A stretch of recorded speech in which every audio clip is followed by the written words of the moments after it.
Who is Alexander Shulgin? Alexander Shulgin is a chemist who has just a career so amazing that you'd think he couldn't be a real person.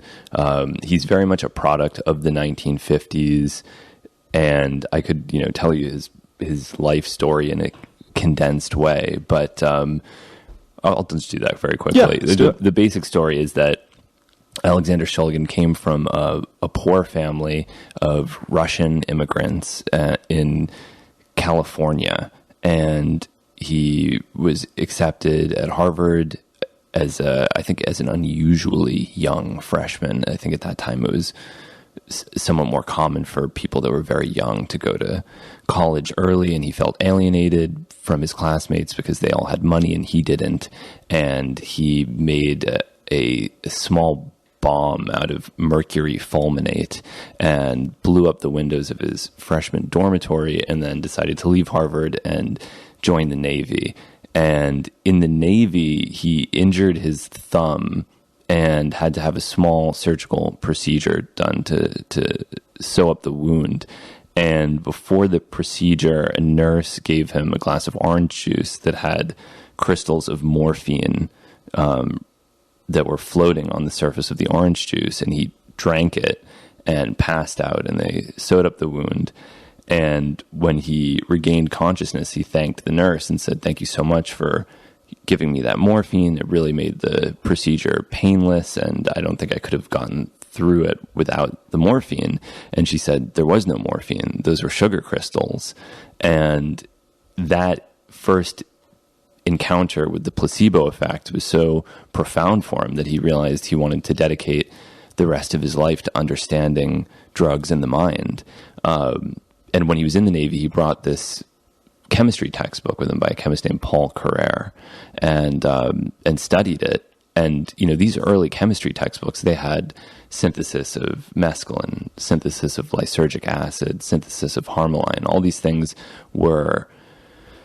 they weren't treated as taboo subjects. They were simply legitimate areas of scientific inquiry. So he was being exposed to all of this chemistry that would later serve as the foundation of his career.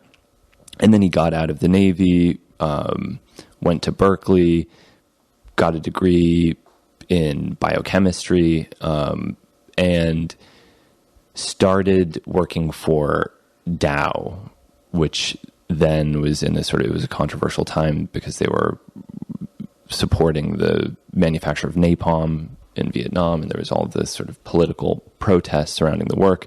But he had developed a profitable insecticide called Zectran, and because he'd made them all of this money, they said, "You can do whatever you want." So while he was still working at Dow, he started making a variety of different psychedelics, and you can actually see his Dow notebooks online with the Dow logo and everything. And at that point, he was not only synthesizing these things, but he was testing them on himself, which was the only effective way to do it. And at some point, they decided they didn't want him to do that anymore, but he had enough money that he decided to continue the research in his backyard. And he did this all openly. He didn't hide anything. He published in the most prestigious scientific journals then and now, Nature and Science, and he did it all from his home address with no university affiliation. And he did amazing research. I mean, there are entire pharmaceutical companies that have done less than he did in his backyard. He is considered responsible for reintroducing MDMA as a psychotherapeutic tool.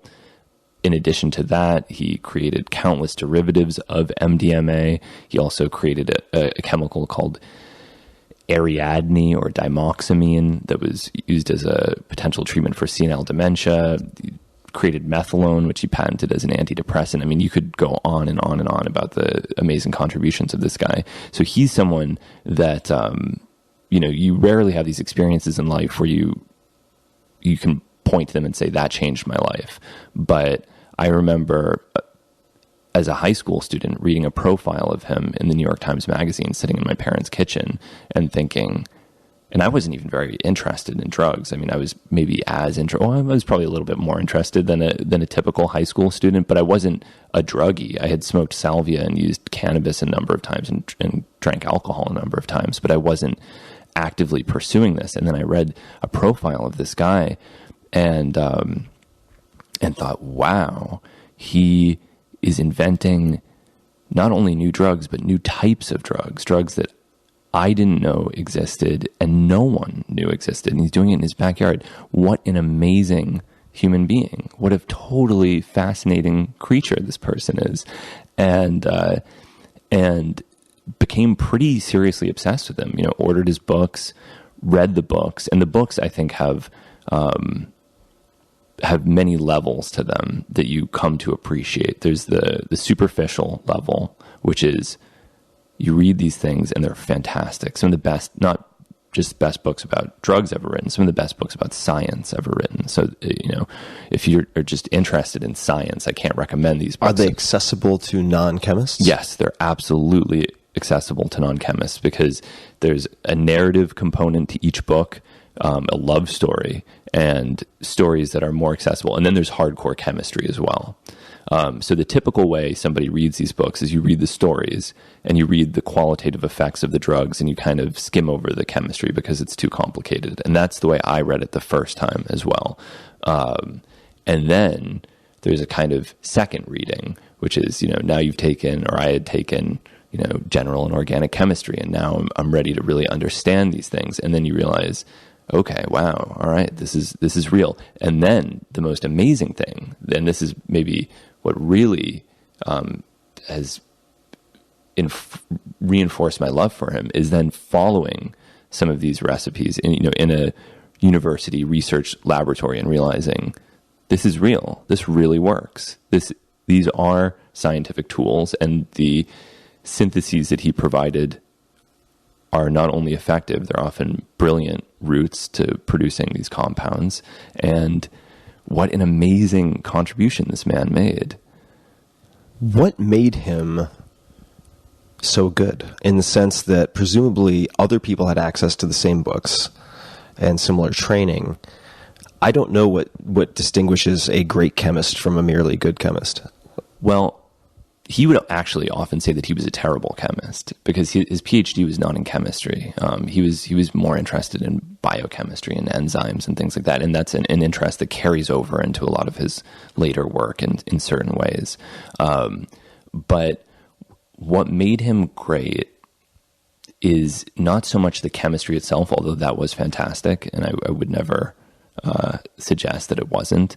But what made him great was he had a perspective on science that a lot of people don't have. A lot of people, they think whatever they're doing right now is state of the art because it is. And they don't think, well, what if this fMRI stuff we're doing right now, what if a decade from now it's all garbage? And what if this was a huge, very expensive waste of time? But what's the one thing that won't be a waste of time? What is certain to be timeless? And that's experience. That's the one thing that never becomes obsolete. And he understood that. If he had been like so many of his colleagues and said, oh, wow, I just discovered a new derivative of mescaline. I can't wait to cut out a strip of a rat's uterus and place it in a bath and see if this mescaline derivative causes the strip of uterus to contract. This will be so interesting to find out. Well, all the research that was done on isolated uterus tissue and things like that, it's all obsolete. You can't cite that in a scientific paper in a meaningful way without kind of understanding that it's not considered useful because it doesn't differentiate between the different subtypes of serotonin receptors, and there's so many variables to consider. So he understood all that these pharmacological assays were flawed, but his own experience was the bottom line. That's what mattered. And there have been a number of philosophers that I think had a similar attitude. Goethe also wrote this amazing book on colors. I don't know if you know about this book, but he's... I know of it. I haven't read it. I have a friend who's a memory competitor who has read this and recommended it to me. Well, it's a really amazing idea. I've been reading it recently. And, he was saying physicists are saying the color is made of waves of light, or there's these different theories, but what difference does it make? We don't experience color as waves of light. So why don't we take our own experience as seriously as the physicists that are measuring the wavelengths of each color of light? And why don't I sit and describe the experience of green, and sit and describe the experience of yellow, and what it's like, and what does it look like during the day, and what does it look like at night, and how does it change? Everything that I can observe, and to not underestimate my perceptual apparatus as a sort of analytical device. How generalizable, what is the value of the subjective experience, or describing that experience, and how generalizable is it? I mean, you mentioned color, so it makes me think of how certain cultures treat and perceive colors very differently. Right, of course. So in the case of, say, a Shulgin or others, what do you see in the value, or what did he see in the value of describing the subjective experience? And I'm sure the question a lot of people are wondering is, how the hell did he risk mitigate? Like, if he's creating these novel compounds, how do you think about risk in such a case? Right. And that's a great question. There's two ways to think about the risk issue. There's one way that you could say, like, how could he possibly have done this? It was so dangerous. He was the first person to synthesize these things. No one knew anything about them. They hadn't even been given to rodents yet. So how could he possibly take that risk? The flip side is, do we really know anything about any drugs that we take? I mean, there's still fundamental debate going on right now about whether or not cannabis decreases IQ after long-term use. I mean, I have the psychopharmacology textbook that I was using when I was in college says that it does. Then there's endless debate about it. We haven't resolved very basic aspects of the toxicity of the most widely used drugs on Earth. So I would say, before we magnify the potential danger in unknown substances, we shouldn't minimize the potential danger in the known substances, because really everything is unknown to a certain extent. And the basic way that he mitigated that risk, and he actually published a scientific article describing his methodology that's worth reading for anyone that wants to get into this area, is to start small, to start at 1/10 of whatever the absolute smallest imaginable dose might be for something. So if it's suppose you made, this is just completely hypothetical, suppose you made 6-methyl DMT. 6-methyl DMT is likely to be inactive. It probably won't have any activity. But just to be safe, if I were hypothetically making that, I might want to start at 100 micrograms. All evidence would point to it being less potent than DMT, but why risk it? Start at 100, nothing. In an hour, move up to 200, then move up to 400, and then over the course of days, very gradually escalate the dose. And if you do it that way, you can say with a pretty high level of certainty that you won't poison yourself, because even if it were cyanide, you wouldn't poison yourself if you were doing it that way. You would recognize that it was toxic before you reached anything close to a lethal dose of the material. Same would be true of strychnine. There are very few... Which you wouldn't advise. Which I would not advise people, although strychnine has been used medicinally in the past, and I would actually be curious about trying it at a low dose, but maybe this just shows the sort of person I am. What would people search for if they wanted to find that methodology and his description of it? I believe it was published in the journal Psychopharmacology. I think it's called... any type of gingerbread trail, and we can put it in